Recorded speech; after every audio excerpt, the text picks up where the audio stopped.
Tonight, or not tonight, today, gosh, I'm used to these evening events. Today we're here for, I have the privilege of working with David LaChapelle for the third time. The first time was, I think almost 15 years ago when I was at the Core Club. We brought him in for a conversation, and then 6 years ago, Johnny, 5 years ago, we brought back David for a conversation. And I'm incredibly honored and lucky and privileged, I think we all are, to welcome him back for a second time. And this is all made possible through our dear friend, our dear member, Bruce Halpern, who, if you haven't been, I think a lot of you have, because I know that you have, David's latest exhibition at Bruce's gallery. So let me introduce Bruce. He's going to introduce David. A big part of today's event is going to be conversation and Q&A. So as you're hearing them speak, get your questions ready, because we're going to give you that opportunity to ask the questions. So without further ado, please put your hands together and welcome Bruce Halpern.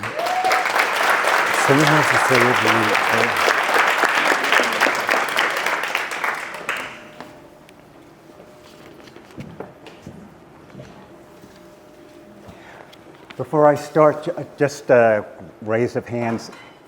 Who's been to the gallery already and seen the exposition? Okay, so I'm Bruce Halpern. For those who haven't been to the exhibit yet, my business partner Blake Pearson and I would like to invite you to come visit the gallery, Visu Contemporary, at 2160 Park Avenue, right behind the Bass Museum in Miami Beach, to see the incredible collection of artwork that we have on display by David LaChapelle. It'll be open today from 1:30 to 5:30, and if you haven't been there, it's a must-see. And start thinking as you see the questions, what could look good on your living room wall? David LaChapelle has been called a celebrity photographer who also photographs celebrities. True and true. However, to stop there would be a major shortfall in describing him. He has photographed celebrities such as Leonardo DiCaprio, Naomi Campbell, Michael Jackson, Britney Spears, Lady Gaga, Sir Elton John, Tupac, and many others. His images have appeared on the covers and pages of magazines such as Details, GQ, ID, the New York Times Magazine, Rolling Stone, Vanity Fair, Vogue Italia, Vogue Paris, amongst others. And in fact, he just announced he's doing the cover art for Elton John's forthcoming album. But there's a much deeper side to David. He's a very spiritual person and thinks very deeply about the state of the world that we live in. In 1955, David shot the famous Kissing Sailors advertisement for Diesel. It was one of the first public advertisements showing a gay or lesbian couple kissing.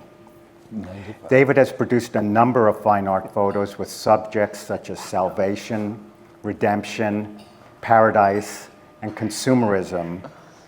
He's also produced joyful work that makes you laugh.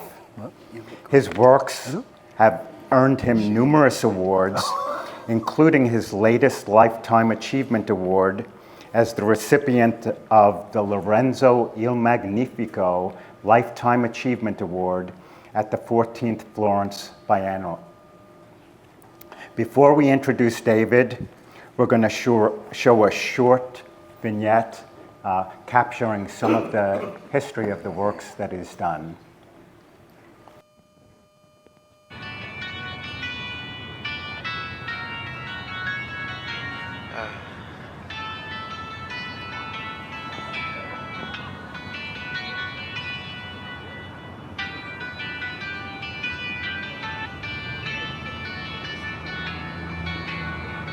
American love,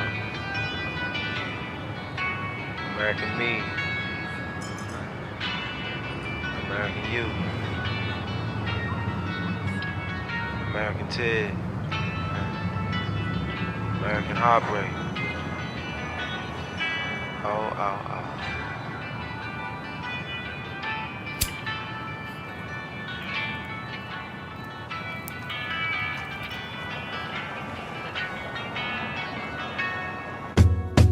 I took a walk with the palm trees as the daylight fell.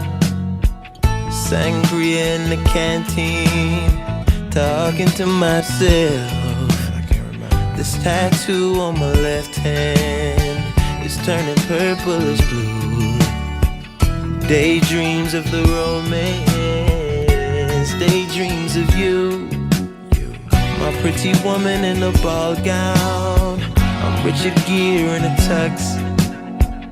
Getting married in the courthouse, writing vows in a rush, making out before the judge. My teenage wife got a wedding band done that I just might die with. It's an American wedding. They don't mean too much, but we were so in love. We had an American wedding. What's mine is yours. That's American law. In my rest at Kennedy, she signed her name and pen in the fancy, fancy cursive, and turned her term papers in. A thesis on Islam, virgin brides and arranged marriage, hijabs and polygamous husbands. Those poor un-American girls. After school she ran to me, jumped in my 5.0. This is the home of the brave, land of the free, but your parents still didn't know. She said, I've had a hell of a summer, so baby, don't take this hard. But maybe we should get in the numbing before this goes way too far. Oh.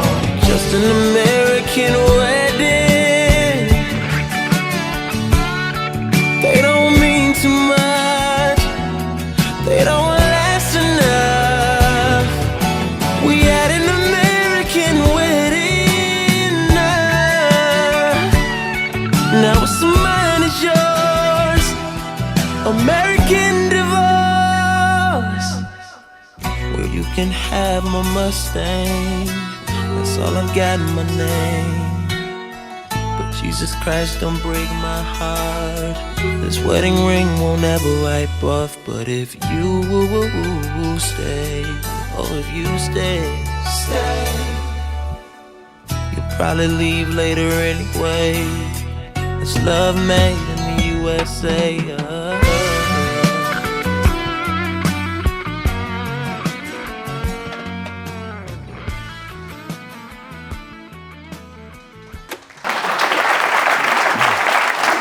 Please help me welcome David to the stage.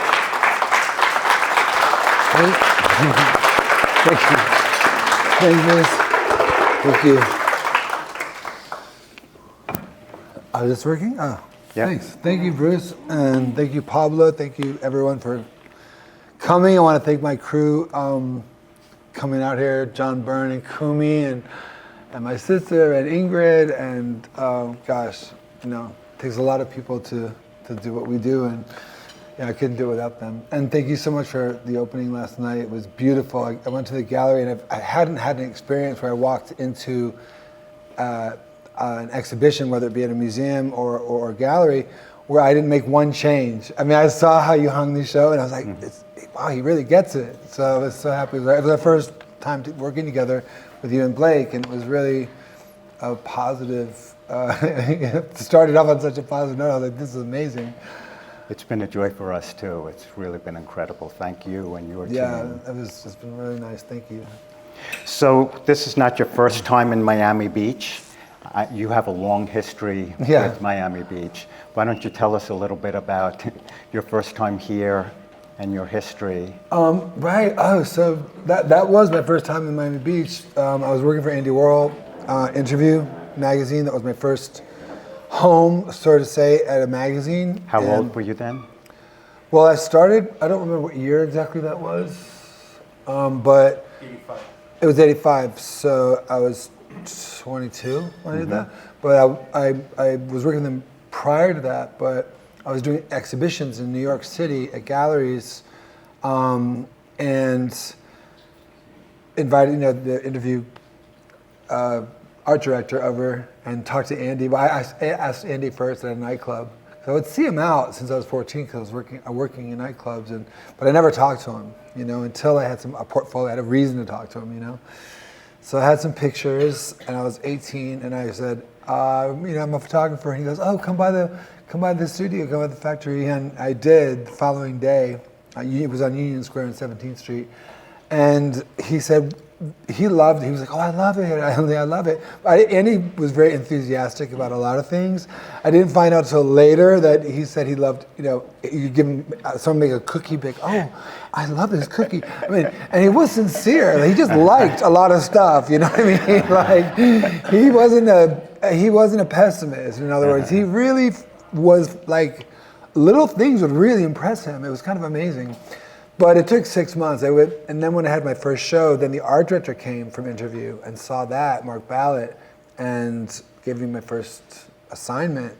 And so really, I think just being proactive and sort of like, putting on a show at my friend's loft and then putting up flyers, weed pasting flyers all over New York, and all of downtown showed up. Cookie Mueller, the John Waters actress who had this column in Details magazine, she wrote a piece about it, and kind of just was amazing. And then from that, you gotta kind of make your own opportunities, and from that I started working for Interviews. And Andy was so prophetic. He sent me down to Miami to photograph Miami, and at that time it was kind of the years in between the sort of Mariel boat lift, and it was not a great time for Miami, but Andy had such vision, and the TV show Miami Vice was on, but there was no hotel. There was only one hotel on Ocean Drive that had been renovated, a very small one, with a restaurant, and they had kind of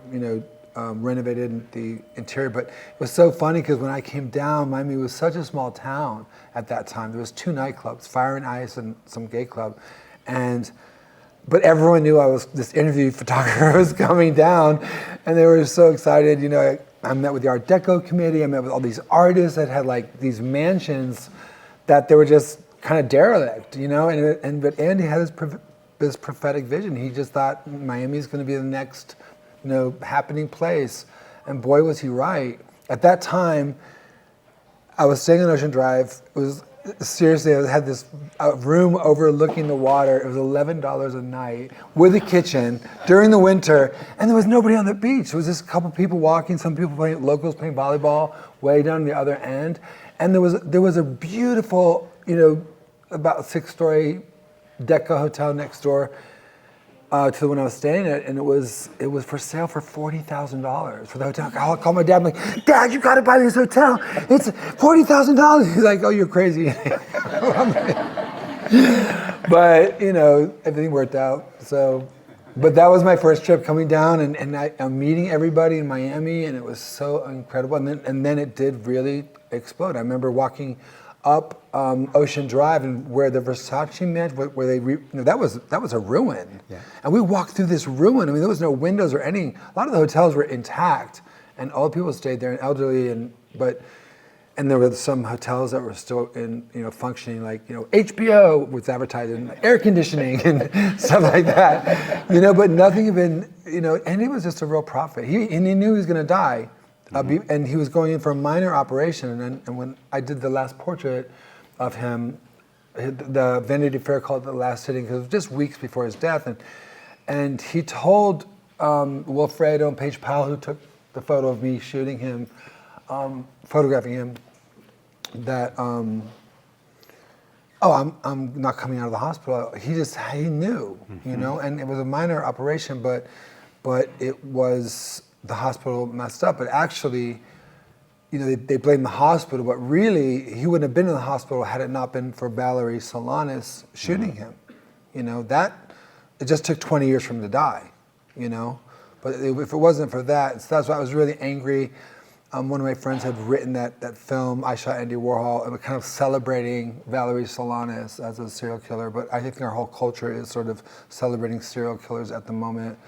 Dahmer being the most, the number one downloaded or watched series in Netflix history, just points to where our culture's at. That's what people are looking at. Mm-hmm. They're just obsessed with serial killers and death and torture. It's like every single thing you watch nowadays, it seems to be like there's a murder attached to it, and the number one podcasts being out there in the world are true crime. So I'm very much a believer in, what we put out into the world matters, whether in the arts and especially, it matters what we put out there, and it says a lot about a culture, what that culture is fascinating, and that's how we study cultures, is we look at the art they made. We don't know the politicians' names from these places, but we look at what they left behind. And if we look at what the world today, what we're really watching isn't actually in the museums. The museums like to think that they're influential in the culture, but really it's Netflix, it's Spotify, that's what people are listening to, that's what people are watching. And our obsession with violence stuff is something I've been very much, for years, it's sort of really, I don't understand it, how many ways can you kill a person, and why is that still so interesting to us? It feels like we're still the same place we were when in the Coliseum, yay or nay, kill him or not, it's like we're still there. And now with CGI, it's so realistic. So I try to be the reply to that. I try to make work that is either humorous and even the stuff that's, sexy and fun. I mean, it was always with irony and humor. It was never meant to be like, I'm gonna go masturbate to this photograph. You know what I mean? Like that wasn't. It was just, for me, it was freedom. And I grew up in a time when I worked at Studio 54 as a kid, and it was free. I wasn't partaking in the more debaucherous aspects of it because I was just dancing, and then started working there. But I think that really influenced a lot, that sort of freedom of just my parents would take us skinny dipping, and I never thought anything was weird about that. It was just so natural to go swimming in the ocean with my parents, or wherever, and it wasn't like a weird or anything like that. So for me, the body is not shameful. It's like we're in this time now, it's this new dark age where the most watched things are ultra-violence and then pornography, hardcore pornography. 90% of 10-year-olds is studied in Great Britain have watched, 10-year-old boys in Great Britain have watched hardcore pornography. So we have this double standard where the body's shameful in some way, you know what I mean? And every time people say nude in photography, they immediately think of pornography. But it's much more than that to me.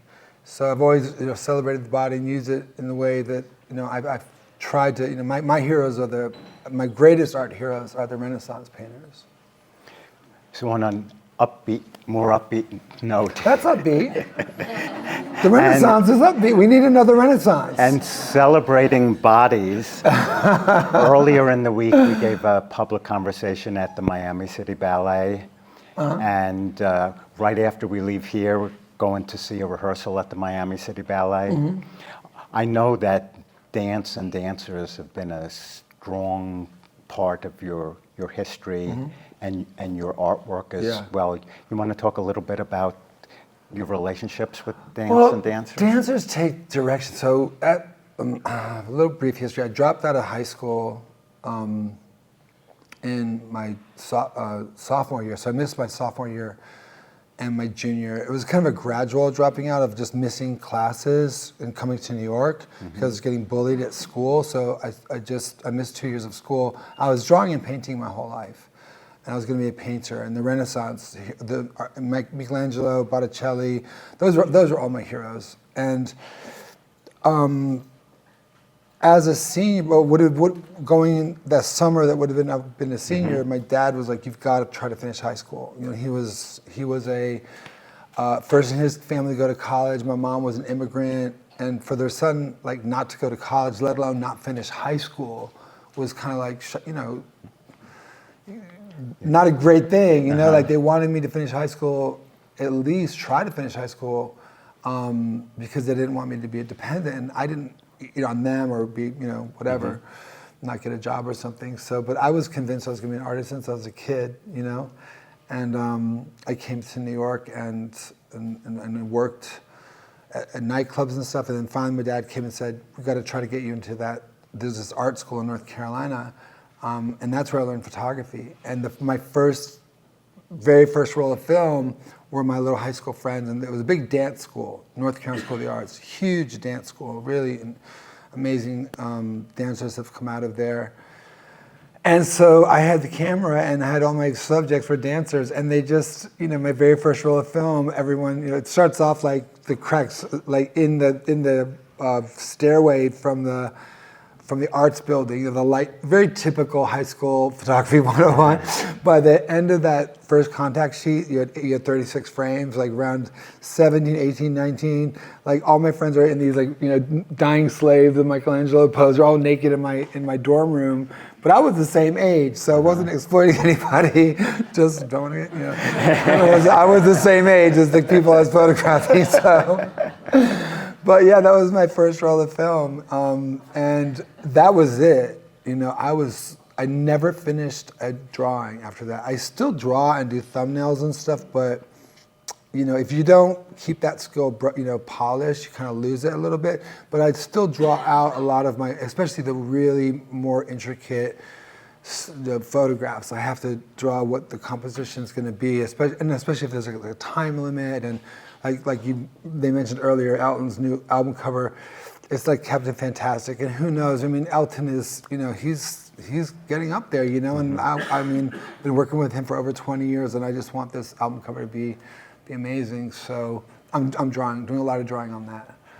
But the dancers, they were the best. They would remember poses, and those kids in high school, my friends. They spoiled me because when I started working with models, I'm like, you tell them put your hand there, and then put your other hand down here, and then look over there. And by the time you finish telling them, everything's like they forgot the first. But dancers remember, so I always cast dancers in everything that I can, from music videos to just modeling, because they're beautiful and they remember.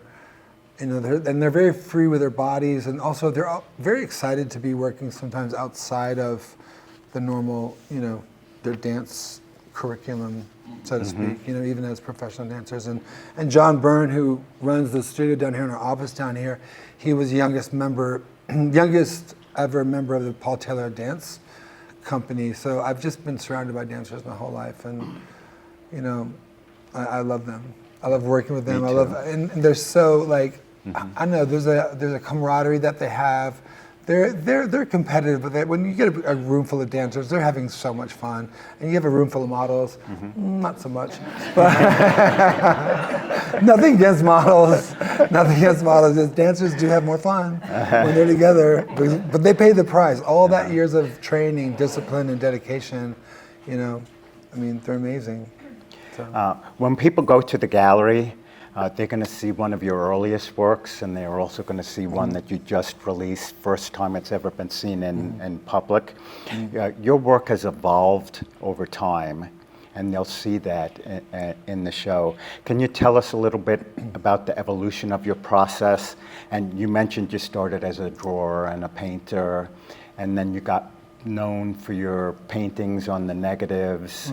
You want to talk a little bit about how your work has evolved over time? I think, you just go through different stages in life. I'm not taking the same pictures I took, when I was 20. There is a thread in the work that you can see, but if you look at a retrospective of mine, it feels like a group show. Because there's some pictures that are just taken, that's a shot of the studio. But some things are done humorous, some are portraits. Every picture is for a different reason. But I remember, when I was a kid and in New York City and all my friends were dying, I was doing all the angel pictures and stuff because I thought I didn't have much time left. I thought I must be HIV positive too. And even, so I was like, let me just get, what can I give the world in this time that I have, And I was thinking a lot about the soul and what does that look like? And then I figured the ancients had that, the right idea of the winged figure. I can't think of another way to express the idea of a soul than a winged figure. So that time it was the best of times and the worst of times. And being in New York City in the East Village was incredible. It was utopia. Marcus was there painting trains, bombing trains with his spray paint cans, and making artwork on them. I mean, really great work. And but then when AIDS happened, it was like COVID, but everyone died. Like there was no survival, at that time. At that time, people were dying so fast. So my 19-year-old, 20-year-old friends dying. So the pictures I did then were really about that. They were about, like, I'm not going to be here long. How can I express where is the energy of this, my friend who's 20 years old, going? And then I didn't go see a doctor for 15 years because I saw how badly they were treating my friends, and I got involved in then ACT UP, this AIDS Coalition Unleash Power, this group, and I got really turned away from the medical establishment. I was really freaked out by it because I loved doctors when I was a kid, and I saw how badly they were treating my friends. They just were like, writing them off, So when I found out that I wasn't, and I was negative, I was like, what? It took me 15 years to go to the doctor, and I was like, no, that's wrong, do it again. Like, take the test. This is why you had to wait 2 weeks. Right. But I just thought for sure that, I had it. So when that happened, I kind of lightened it, sort of like a boulder rolled off my back. And simultaneously, I started working a lot more from Interview. I had moved to London in '84. And started working with British Vogue and all the magazines there. And so Interview opened the world to magazines, Andy Warhol's Interview. And that sort of, was an explosive time. And looking back now, I can see how it was that, not thinking I'm dying, and then suddenly all this color. I was printing in the darkroom, I was printing in black and white, 6 years in black and white, 6 years in color. So 12 years, I was either in a nightclub, in a photo studio, or in a dark room. So I had the dark ages of my life. And, then suddenly just had this like explosion of like, I just wanted to have, make pictures that were escapist, that were humorous, that were fun. And that's a lot of what it was about, It was that chapter in my life. And then, as you get older, you think differently about things, and I wanted to have more deeper content and concepts and tell stories that were on my mind, things that I wanted to express. And for me, when an art piece, you create it and it's on a wall of a gallery and it touches someone, that's when it's complete. That's when that connection, that beautiful thing that happens when an artwork connects with another person without meeting them, and maybe that person was kind of thinking the same things, or it touches them in some way, much like music does. And we all know how music goes right to your heart. And I strive to make photographs like music. I don't know if that's attainable, but I think sometimes you can reach that with a photo where you move somebody, and that's really the goal for me, is to have the clarity in my photographs to touch someone, have the clarity of not adding more confusion or darkness to the world, but saying what I want to say in a very clear way. And now with our attention spans shortened, which they are, you have to be very clear, because people will not spend the time like peeling back the layers, And a lot of my audience is very young because of the work I do with musical artists, which I love doing.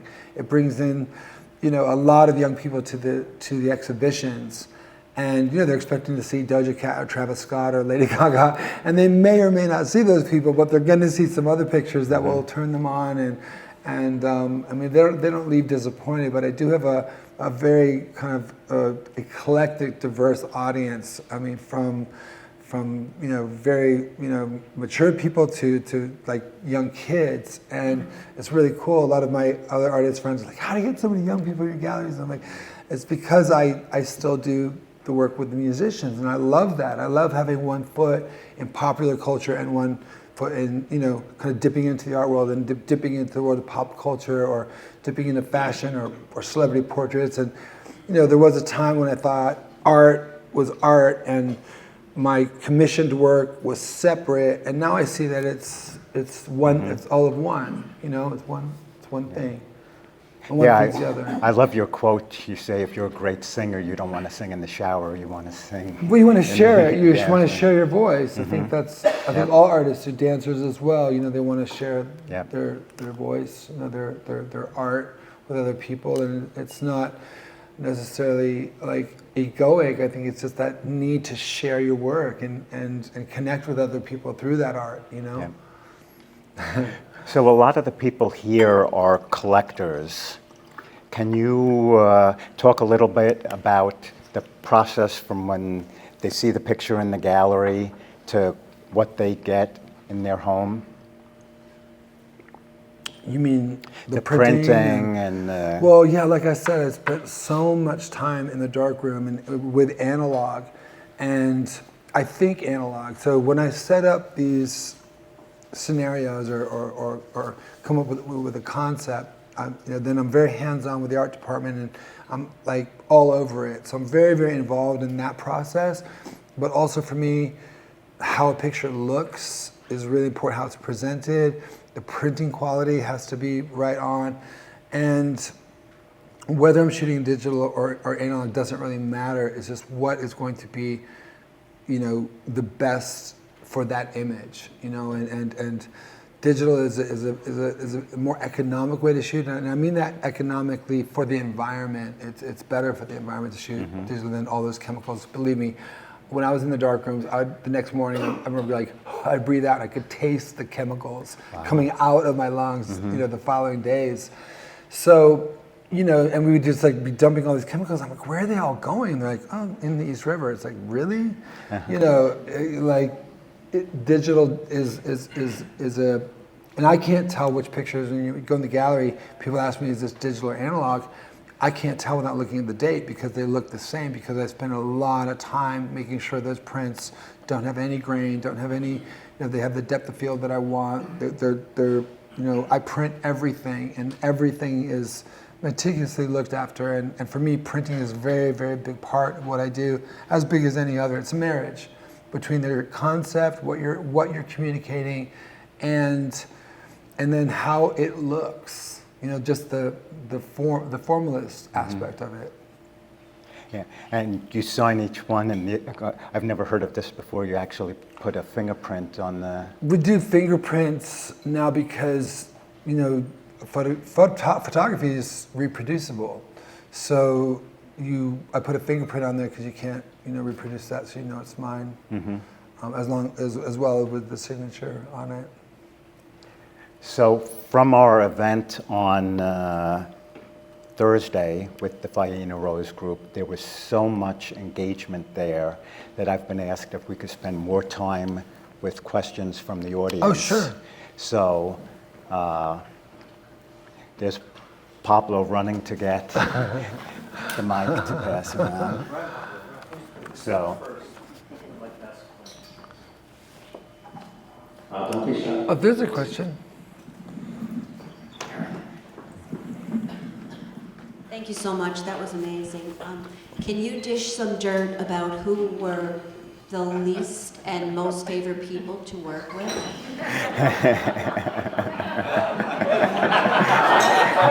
Stop the camera. I thought you were going to ask me for my phone number. I've been my most favorite person to work with, and I've been my least favorite person to work with. And I mean that, and I'm not being flippant about your answer, but honestly, there's been times in my life where I've been really lost and so pressured that I didn't really like who I was at that time. And then there's been times when things are flowing and things are going so well, and it just doesn't matter if the person photographing is in a grumpy mood or whatever, celebrity is going through their things. They have a lot of pressure too, and I've been that person.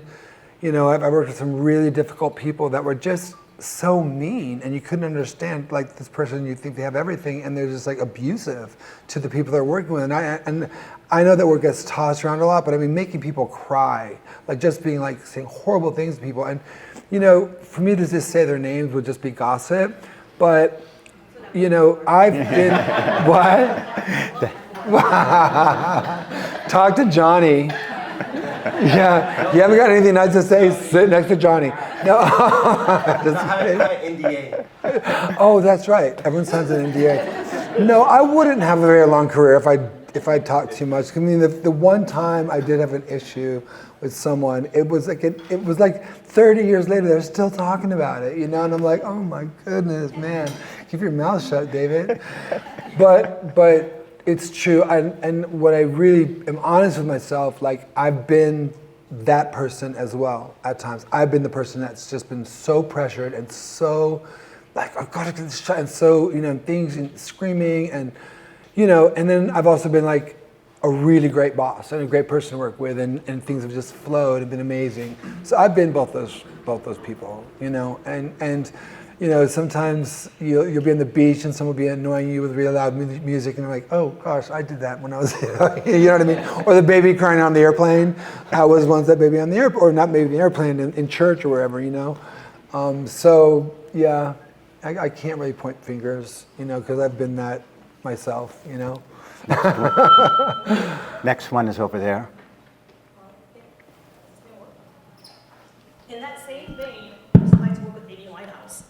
Pardon? Oh gosh, she was amazing. Amy was, well, we became friends. There's very few people, you know, that I've become friends with. Like I don't go into shoots like, you know, trying to be someone's friend. I'm just there to do a job, you know, and I know these people are really busy and probably have enough friends, you know, so I'm there just to get a great picture, and I'm friends with all my crew. But there's been some amazing relationships that have developed, like, you know, with Elton, with Amy Winehouse, with Pamela Anderson, Amanda Lepore, who I kind of started out. So these people just naturally and organically became friends. And Amy was just such a dear heart and so sweet and lovely. And so she would just call me up when she came to LA, and she didn't know anybody, you know. And then when she died, you know, they had that traveling museum show. It was on one of her lists, on her bucket list. She was like things she wanted to do when she was famous. And like number 2 was to be photographed by me, and it just like melted my heart. It was so incredible. She really was special. And I look at her life, and I'm like, man, you know, I think like she would have been a great chanteuse in a nightclub, and I think that would have been the life she really would have liked. And I think that all the fame, even her family kind of went nuts. Her dad was filming her and stuff. I think that all that just was so hard on her, you know, and it led to very self-destructive, you know, behavior as you know. And again, I've been there too, you know, I can relate, you know. You get so much pressure, and you start like not liking the person you are or the situation you're in, and you take this escape, you know, and you realize that's not really an escape, that's just, you know, destroying yourself. So that's why I called the book Lost and Found, because I've been lost in the darkness, and I've been found, you know, walking the path of light. Before my mom died, she said, stay in the light. We didn't talk that much about spiritual things, me and my mom. She did say that, you know, nature is God's cathedral. My dad was Catholic, but my mom was like very much found God in nature, you know. And one thing she said to me before she died was, stay in the light. I knew exactly what she was talking about, you know. And with those few words.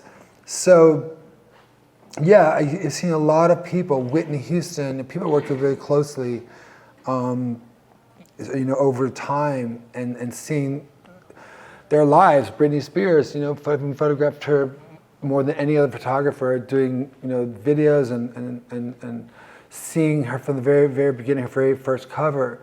You just see a lot of people, George Michael, who struggled really, you know, so much in their lives, and gave so much to the world, and yet really paid this price. And we all think that, you know, American Idol, and all that, everyone wants to be in Britney Spears' shoes. And I remember doing this video and thinking, you know, we were doing Every Time video, and I talked to her about it.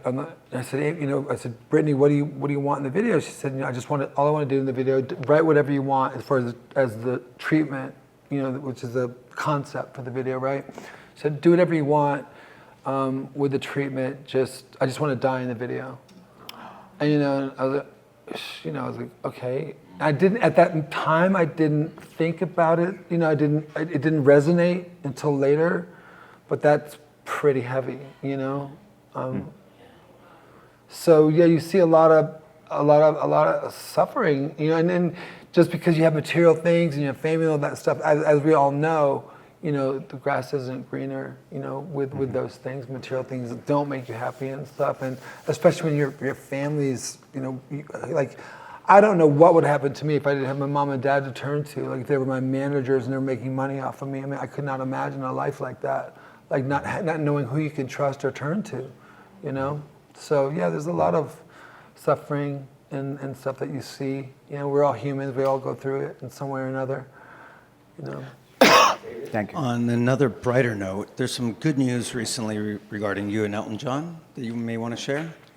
Oh, I think you did, right? We're doing the next project. He's got an album coming out, Do You Believe in Angels? And it's pure Elton. He's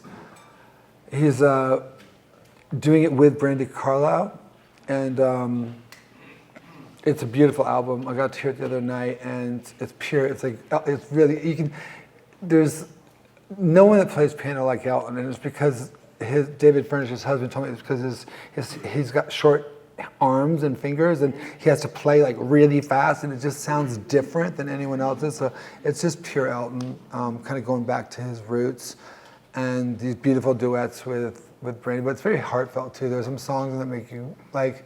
There's one song that makes you just cry at the end. It's so beautiful. And then Bernie Taupin, his writing partner, is working on it, and so this is like, and just when you think he's finished, like there's another call from Al, like, you want to do this? I'm like, sure, of course I want to do it, Mm-hmm. So it's kind of amazing.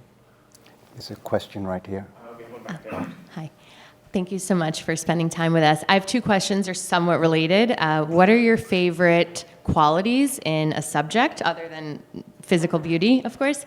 And then just given the way the celebrity complex has evolved with TikTok and Instagram and YouTube, how has that changed your approach to photographing celebrities, maybe choosing which celebrities to work with or not? Like, how do you feel about the whole new revolution of, becoming famous from your, parents' living room versus going up, the Hollywood process? Well, I think that, a lot of people who there's a lot of great artists have come up through making music and sharing it on YouTube, and I don't know so much about the young stars from TikTok, but I know there are a lot of artists that are coming up through TikTok. So it's kind of this sort of, they're not having to be discovered by a record company to get their music out in the world and on SoundCloud and things of that nature. So that's really cool in that regard. I think that social media in general has just kind of shortened our attention spans. It's swiping, so I stay off of it because like I was saying the other night, I think boredom, like just when we don't have anything to do, but we go to our phones, and I use my phone for work, and with that it gives me freedom, so I don't have to be tied to a telephone line. I can answer work questions and stuff through the phone, but I don't look at social media. Just because there's a lot of things I'll see that I don't want to see. You know what I mean? Though, to get to the picture I want to see, I'll see stuff I really don't want to see. And it hurts, I don't know, it hurts my thumb. I don't know, it's just like a lot. So I don't use it for that, but I talk to a lot of students, and I tell them, I said, you've got to have that boredom. If you don't have that boredom, if you're a creative person, the boredom, your mind will invent things to do. Your mind will create. Your mind will start. But if you're constantly, it's trickery, because you're tricked into thinking you're actually doing something or you're learning something, and you're not. And I remember once there was a model at the studio, and the hairdresser, who is a good friend of mine, he was like, oh, so what are you looking at? She said, I'm looking at TikTok. She was in 3 hours, hair, makeup, and she was scrolling the entire time. And he's like, oh, what do you see on it? He goes, oh, I see really funny stuff, really cool stuff. And then after 3 hours, when she was finished, he said, so, like, what did you see on there that was, she could not remember one thing. She said, I saw a bunch of funny stuff. Well, like what? You know, he was really wanting to know, and she could not remember like one thing that you know. So it was like, it kind of tricks us into thinking we're doing something, and I think that solitude and boredom will create space in our brains to start creating and think creatively. Because as human beings, we want to create, you know, and especially if we're artists, and we want to. You know, our brains will start making. Oh, what if this happened? Or your imagination starts running. Instead of being just consuming content, consuming images, we're going to start creating if we let ourselves have that peace and that quiet, and not picking up our phone every time we're, you know, waiting in line, or let ourselves just not, you know, let it. I try to let. You know, to use social, or use my phone, but not let the phone use me. You know what I'm saying? Like, don't become a slave to that. You know, I use it as a tool to make my life easier, but I don't want to get that addicted sort of thing, which happened briefly with YouTube, where I was just like looking at it like way too much, and so I stopped. So it's been like, you know, a while now since I've been looking at it. So it's been good. Yes. David, this is not a question, but I want to thank you for the joy your work has brought into my husband's and my life. Every day I walk through our home, your work on our walls, it's just beautiful. So thank you. That is the nicest thing. Thank you so much for saying that. I appreciate that.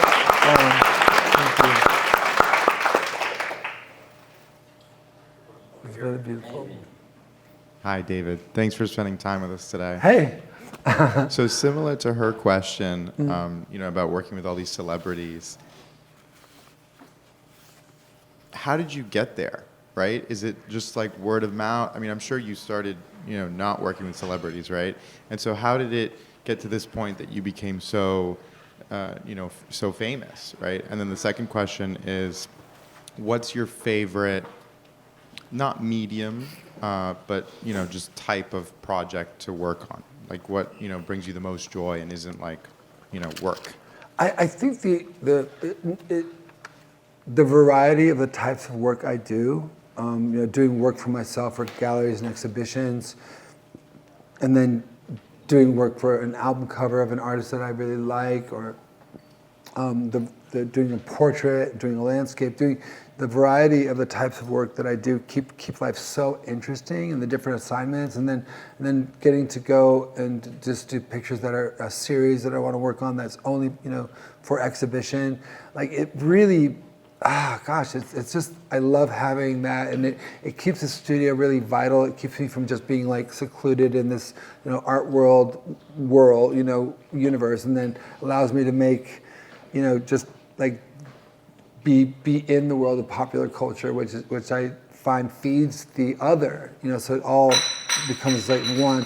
I used to see them as very separate, you know, like I'm doing my artwork or I'm doing a commission, but now I see how it's all one, really, you know. So I like the variety of it all, you know. I like all the different types of work that I do and the different challenges. And of course, with every job, there's parts of it that are, you know, not your favorite thing, like, you know, some really big stars have a lot of layers of people like to go through, and I love artists who there's some artists that you just talk directly to them. Like Amy was one, for instance. Amy Winehouse was just like, David, what are we doing today? You know, it was just so like there was no one there wasn't layers of, you know, assistants and publicists and people to go through, and that's when you get the best results, you know.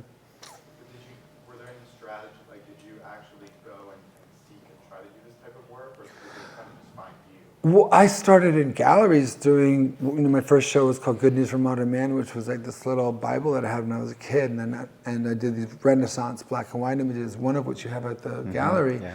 And then that first show was in '84. Oh, that's the invitation for the show. It's coming up, 40th anniversary. Yeah. So, and that effect I got from painting the developer onto the print. I would I'd outline it in pencil and then paint on the developer. And so I got this sort of, and that's a close-up of me painting dyes that were just meant for prints. No one ever used them on negatives. And I'd put the opposite dyes on the negatives to create these, really bright colors. I did a lot of experimenting in the darkroom. But wait a minute, your question was something else. I was just asking if you were kind of looking for these. Oh, celebrities? So to speak, like artists, starving artists, or, they're trying Yeah, well, having that show at 303 got me working with the interview. I just wanted to take pictures. And in the 80s, people weren't really collecting photography like they are today. And, my pictures were $400, and, I couldn't really live off that. So when Andy's interview, which also didn't pay very much, but that opened the door to magazines. I just wanted to take pictures, and that led to, getting assignments. And the first celebrity that I shot for interview was the Beastie Boys, and then we did Eartha Kitt, and I'd seen her. Had a job cleaning a Westport Country Playhouse in Connecticut, and she sang there, and it was incredible. I got to bring my parents in, and then to photograph her, this legend, and she tried to pick me up after, which was really interesting. I have to tell this story. So we did the photo shoot, and I was like so excited because one of the first celebrities I ever photographed, and Eartha Kitt, she invites me to come after the shoot. She invited me to come listen to her record. And so I was like, yeah, of course. So she was recording a Christmas album. And I think it was Santa Baby. And that voice she had, Santa under the tree for me. And so I was watching her record that. And then she was like, will you walk me to my hotel? I'm like, sure. It was wintertime, and she's in this fur, and we're walking. And she got recognized in Times Square. I thought it was just so exciting. I was walking with Eartha Kitt. We got to the Carlisle. And we walked into the elevator, and she was in this fur, and she turns around, she's like, I don't suppose you'd like to come up to my room. And then she just went like this. I didn't think so. And she turned, and it was like a movie. Like she turned and walked the elevator, like the door was like, I was like this, and these doors just closed. I was like, what? I was like, wow. That was really amazing. Yeah, that was pretty bold for her. I wasn't bold enough, but she was. Hi, David. Hey, Marcus. How are you? I'm good, man. That's not so much a question, but I want to say I love you, and I miss you, and I miss working with you. We worked together for many years, and we made a good team. Like collaborations, and I miss that. And I love working for you because you always kept me on my toes. Thank you. That's a nice way of saying I was cracking the whip. Thanks, Marcus. Marcus is a great painter. I have a question on AI, your thoughts on AI. I was going to ask that. Yeah. Oh. I was just going to ask that as well. What are your thoughts about AI as a tool for artists, and have you explored it in any way? I haven't really. A lot of the AI art I've seen hasn't been that interesting to me, but maybe it's going to evolve. I'm sure it will. That's not a maybe. I'm sure it will. But I think you can have artificial intelligence, but I don't think you can have artificial creativity. Have you explored it as a tool? No. I don't think, there's so many things that happen that are accidental in the work, and so many things that are counterintuitive. Like we plan something and then something totally different happens, and oh, that's better. And there are these accidents that a computer wouldn't recognize as positive because you put into exactly what you want. But we're seeing something, I'm getting something that I didn't plan for or didn't want, but it's better, and it was accidental. Do you know what I mean? And I don't think that that's replaceable. I don't think that like I said, artificial intelligence might be a thing, but there's, human creativity, I don't think can be replaced. Question over here. Go with the two questions for the price of one. Just to follow up on your AI question there, is there a possibility that these tools are going to create a flow of over creativity. I mean, if you look at like television, for example, back in the day, we had 3 channels and 15 TV shows, and now there's 1,000 of these things. There's just too many things to watch. With all these new tools where any one of us can go and create things, is there just going to be so much creativity out there that you're just overwhelmed by it? And then I think there's more stuff out there. I think there's more merchandise out there. I think there's more, but I don't think, like, I look at the landscape of just say film in America. I don't think film has gotten better.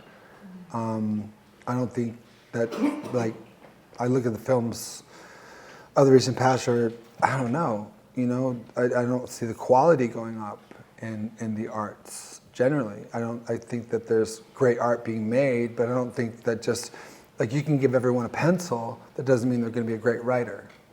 You know, we might have access to all these, you know, I mean, I would get that question a lot about when cell phones first had cameras on them. Like, is everyone going to take great pictures? I was like, well, I think that there's going to be a lot more photographs, but it doesn't necessarily that they're going to, you know, the quality or the dedication, that discipline, that the photographer who was obsessed about one subject and, you know, just worked on it their whole lives. And you know, I don't think that necessarily makes things better. I think it just makes more of it, you know. the next question was just... That's just my opinion. Thank you. The world today, what does it make you want to say? Pardon? What does the world today make you want to say? Oh, make me want to say, to see? Say, S-A-Y. Oh, the world, what does it make me want to say? Help!